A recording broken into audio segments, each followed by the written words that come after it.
नमस्ते दोस्तों, आपका हमारे चैनल एसपी इंफॉर्मेशनल में स्वागत है। ऐसे बहुत से रहस्य हैं जो आज सिर्फ कहानी बनकर रह गए हैं। आज मैं आपके साथ शेयर करने जा रही हूँ डरावनी और पूर्ण रूप से ना समझी हुई अलौकिक कथा है, जिसे creepy and totally unexplained paranormal stories भी कहा जाता है, जो कि आज एक रहस्य की तरह लगती है।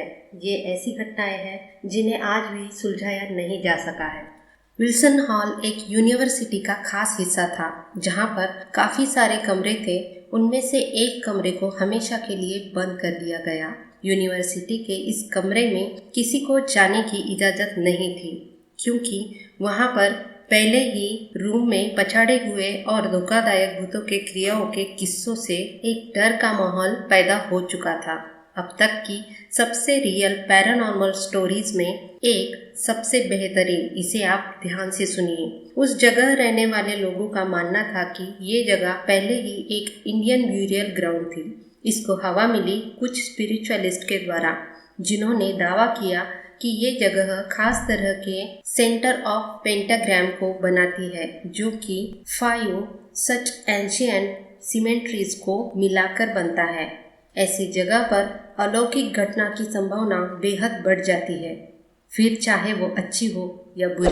इसकी शुरुआत हुई 1970 में, जब एक स्टूडेंट अपने कमरे में यानी कि रूम में 428 में रहस्यमय तरीके से मरा हुआ मिला। उस समय किसी ने इस बात पर ध्यान नहीं दिया, लेकिन बाद में एक लड़की को ये कमरा मिला तो उसके साथ भी रहस्यमय घटनाएं घटने लगी। वो अपने कमरे में कुछ खास आध्यात्मिक विधि किया करती थी, जिससे उसे सूक्ष्म प्रक्षेपण के अनुभव होने लगे थे। ये अनुभव इतने तेज थे कि उसकी मानसिक स्थिति को प्रभावित कर रहे थे। अचानक एक दिन वो अपने कमरे में मरी हुई पाई गई। रिपोर्ट में पता चला कि उसने अपने हाथ की नसें काट ली थी। सिलसिला यही नहीं रुका। उसके बाद जो भी उस कमरे में आता था, उसका यही कहना था कि उसे कमरे में रहस्यमय घटनाएं और किसी के होने का एहसास होता है।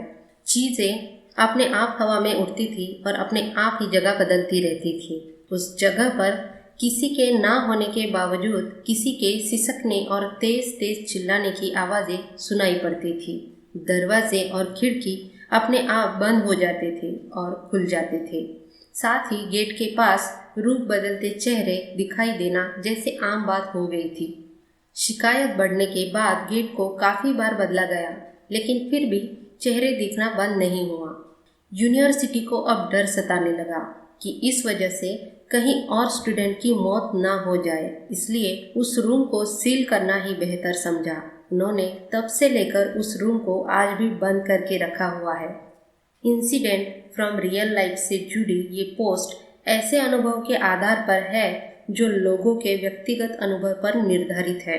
इसमें कितनी सच्चाई है ये कहा नहीं जा सकता है, लेकिन आप इन घटनाओं को अलग से गूगल पर सर्च करके देखेंगे तो पाएंगे कि वहाँ भी इनसे जुड़ी रहस्यमय जानकारी आपको पढ़ने को मिल जाएगी। दोस्तों, आपको हमारी ये जानकारी कैसे लगी हमें कमेंट में ज़रूर बताइए और हमारे चैनल को लाइक और सब्सक्राइब करना ना भूलें।